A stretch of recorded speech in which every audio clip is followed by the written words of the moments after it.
guys, welcome to Podcast You. Ini adalah podcast pertama kita dari Sunshine Girls. Aku, Monica Jumarnis dari Prodi S1 Kebidanan yang bakal nemenin kalian selama 10 menit ke depan. Dalam episode kali ini mengenai mental health bersama narasumber kita yang pastinya cantik hari ini, Mbak Amira, Mbak Pita. Gimana kabarnya hari ini? Sehat ya? Alhamdulillah sehat. Baik, selalu sehat terus ya. Dan yang pastinya buat kalian semua nih teman-teman yang dengerin podcast kita, semoga sehat selalu ya. Tanpa berlama-lama, kita langsung aja ke tema sharing kita hari ini yang pastinya seru banget untuk kita kulik nih. So, stay with us here guys. Before we start with a discussion about mental health, apa sih sebenarnya mental health itu? Mental health adalah di mana kesehatan mental seseorang dipengaruhi oleh peristiwa dalam kehidupan yang meninggalkan dampak yang besar pada kepribadian dan perilaku seseorang. Peristiwa-peristiwa tersebut dapat berupa kekerasan dalam rumah tangga, pelecehan anak, atau stres berat jangka panjang. Jika kesehatan mental terganggu, maka timbul gangguan mental atau penyakit mental. Gangguan mental dapat mengubah cara seseorang dalam menangani stres, berhubungan dengan orang lain, membuat pilihan, dan memicu hasrat untuk menyakiti diri sendiri. Langsung saja the question for the guest ya. Yang pertama yaitu, penting gak sih menjaga mental health itu menurut Mbak Pita? Menurut saya ya pasti penting lah, namanya juga kesehatan ya, nggak cuma mental health, kesehatan fisik juga penting. Untuk kesehatan mentalnya ini bisa menstabilkan perilaku, emosi dan juga pikiran kita sendiri, yaitu kesehatan mental penting untuk kita semua karena akan mempengaruhi bagaimana cara kita berperilaku, kesehatan tubuh kita, pola pikir dan juga pergerakan dari kita sendiri. Itu sih Mbak untuk mental health-nya. Baik, next, menurut Kak Meg gimana? Baik, kalau menurut aku ya Kak, aku setuju banget dengan apa yang disampaikan oleh Kak Pita tadi. Mungkin aku agak sedikit menambahkan ya. Baik, apa namanya tentang mental health sendiri, mungkin kebanyakan mostly di orang-orang Indonesia ini selama ini ya Kak ya, hingga detik ini tuh masih banyak dari orang-orang Indonesia itu yang menomorduakan kesehatan mental, yang mana mereka itu kebanyakan masih selalu berfokus pada kesehatan fisik. Padahal di sini keduanya itu memiliki peran vital dalam kehidupan seseorang dan saling berkaitan antara satu dengan yang lainnya. Dan bisa jadi nih teman-teman, tentang kesehatan mental yang buruk itu pastinya dia akan sangat berpengaruh pada kesehatan fisik seseorang. Sehingga kesehatan mental yang buruk dia akan menyebabkan gangguan mental dan juga beresiko terserang adanya berbagai penyakit akut lainnya. Serem kan teman-teman? Nah, pemahaman tentang pentingnya kesehatan mental bagi kesehatan tubuh seseorang itu hendaklah harus disadari sebagai sebuah kesatuan dalam mencapai hidup yang bahagia. Nah, balik lagi nih teman-teman, tentang pentingnya menjaga kesehatan mental, karena kesehatan mental sendiri itu mempengaruhi aktivitas sehari-hari seseorang. Sehingga nih teman-teman, kalau nih misalnya ada seseorang yang dia terkena gangguan kesehatan mental, itu otomatis secara nggak langsung emosinya menjadi tidak stabil. Dan juga dia akan sering merasakan lelah-lelah yang berkepanjangan seperti itu, jenuh, pusing, dan tidak mampu bersosialisasi dengan lingkungan luar secara baik. Untuk itu nih teman-teman, penting untuk dari teman-teman semua di setiap individu yang nonton video podcast Sunshine kita untuk wajib memahami pentingnya menjaga kesehatan mental. Itu sih Kak. Baik, kita next ya ke pertanyaan kedua. Kenapa ya mental health di Indonesia itu masih underestimate menurut Mbak Mei terlebih dahulu ya? Oke, kalau menurut aku nih Kak ya, meski nih teman-teman semua di sini selain kesehatan mental yang dinomorduakan tadi di awal saya katakan itu, meski sudah banyak dibicarakan di berbagai forum mengenai mental health itu sendiri, sampai rasanya itu webinar mengenai mental health itu rasanya sering kali bosan ya, karena sering kali diadakan. Nah, tapi sayangnya di sini yang perlu digarisbawahi itu kesehatan mental masih sering dianggap tabu dan stigma bagi beberapa orang.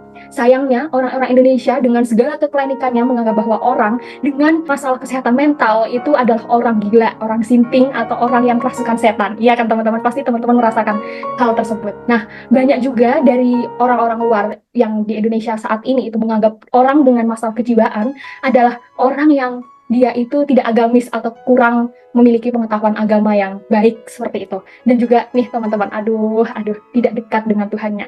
Kayak emang semudah itu yang memvonis seseorang untuk tidak dekat dengan Tuhannya sehingga dia memiliki masalah kesehatan mental, kan tidak bisa seperti itu. Nah, padahal gangguan kejiwaan ini juga merupakan salah satu kondisi abnormal ya, yang gangguan medis yang sebenarnya itu ada di otak teman-teman. Jadi ada kaitannya lagi dengan secara medis seperti itu.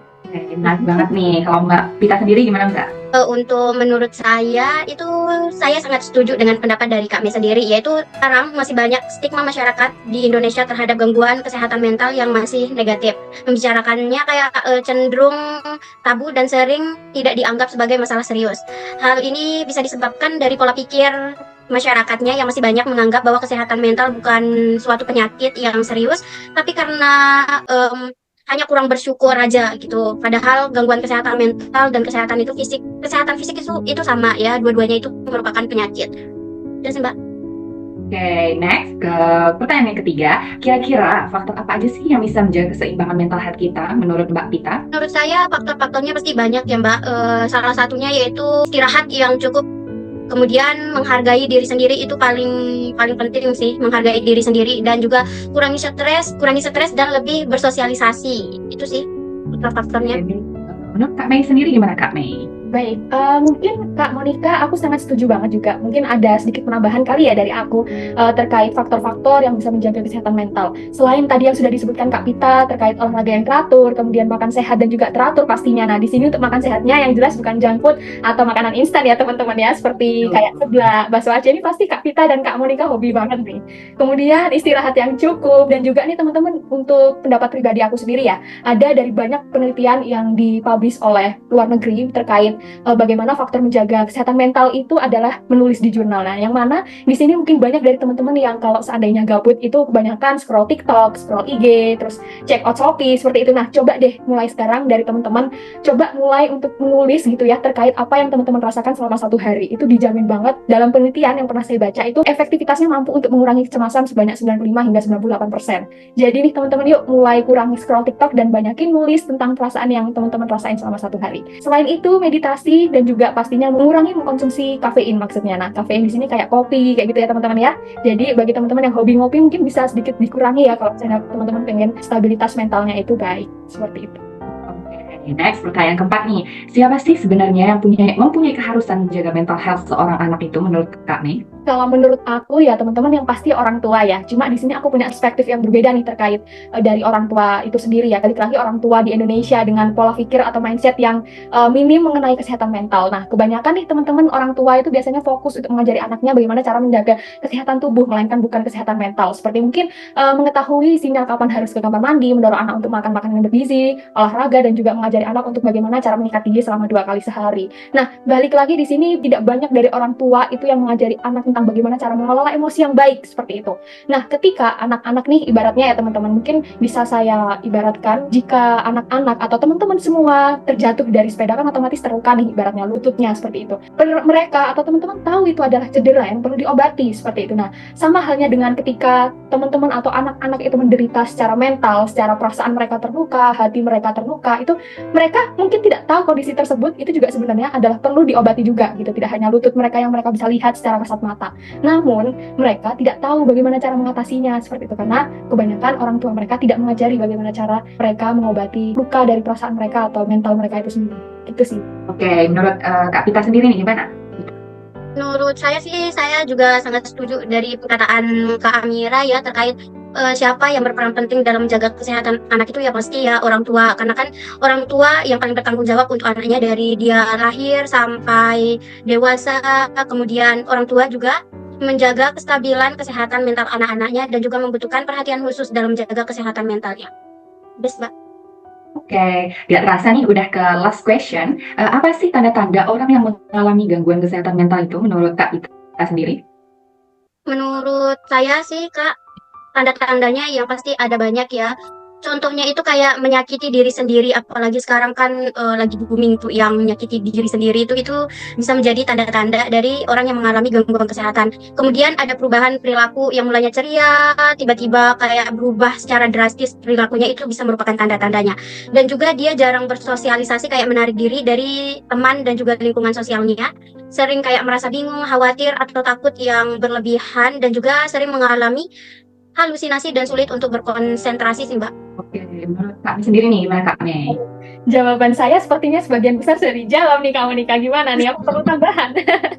Sayangnya di sini waktunya tidak ada penambahan ya Kak ya. Oke, kalau dari pendapat aku sendiri nih mengenai tanda atau gejala orang mengalami gangguan kesehatan mental, yaitu gejala umum stres yang sering kali ditemukan pada gangguan fisik itu seperti exhausting ya, atau lelah berkepanjangan, pusing, diare, kemudian tekanan darah naik, mual, sakit di dada, terus gemeteran ya, kemudian juga sakit perut, sulit tidur, hingga yang paling fatal itu adalah sulit untuk bernafas. Kemudian ada juga nih teman-teman adanya gangguan pikiran yang ditunjukkan dengan adanya sulit berkonsentrasi, kemudian mudah lupa. Makanya nih dari teman-teman yang mungkin masih sekolah atau sedang kuliah saat ini, yang mungkin ditemukan dari teman-teman kalian atau kalian sendiri mungkin ya, yang pada saat perkuliahan itu dia tiba-tiba dari yang awalnya mungkin gercep, satset, nah terus kayak lebih sering mudah lupa. Nah itu bisa ini nih bisa diketahui atau bisa diulik bahwa dia mungkin bisa jadi mengalami gangguan kesehatan mental seperti itu. Terus abis itu sulit mengambil keputusan, terus berpikir irasional, sulit mengingat hingga kesulitan dalam menyelesaikan masalah. Sedangkan untuk gangguan pada emosional dan tindakan itu sendiri bisa dilihat dari tanda seseorang itu seringkali untuk mudah marah, menarik diri seperti yang dikatakan Kak Pita tadi, banyak absen ya. Mungkin teman-teman kalian yang pada saat kelas itu dia seringkali absen tanpa alasan yang jelas. Nah, ini bisa jadi tanda untuk dia mengalami gangguan emosional. Seperti itu, terlalu sensitif dan juga makan makanan yang impulsif, menyelesaikan masalah dengan berlari atau pelariannya ke minuman keras. Seperti itu kan sering ya teman-teman, bisa dilihat ke lingkungan sekeliling kita, obat dan rokok. Mungkin kayak gitu dari pendapat saya, Kak. Oke, gak terasa nih kita udah di ujung waktu. Sudah ngobrol banyak tentang mental health ini. Seru banget. Dan obrolan kita kali ini, kesimpulannya dari tema kita hari ini adalah seperti yang sudah kita katakan ya sebelumnya, bahwa betapa pentingnya menjaga pasangan kita. Ups, bercanda guys. Pentingnya menjaga mental health sama halnya menjaga kesehatan fisik yang tidak boleh luput dari perhatian kita loh. Kalau kesehatan mental terganggu, kondisi fisik dan kualitas hidup juga bisa menurun. Nah, dengan mengenali prinsip ini, semoga dapat membantu untuk menyadarkan kita semua bahwa pentingnya menjaga mental health sejak usia dini ya. Guys, kalau kalian ngerasa kayak mengalami gangguan mental atau salah satu dari keluarga maupun kerabat yang memiliki masalah ini, jangan malu untuk minta bantuan psikolog dan psikiater ya. Dengan penanganan yang tepat, gangguan mental bakal bisa dikendalikan dan kamu pun bisa menjalani hidup yang lebih berkualitas dan bahagia. So guys, keep happy, keep healthy, and keep safety. Saya Monica Jumarnis pamit. See you in the next podcast. Thanks all. Bye-bye. Bye-bye.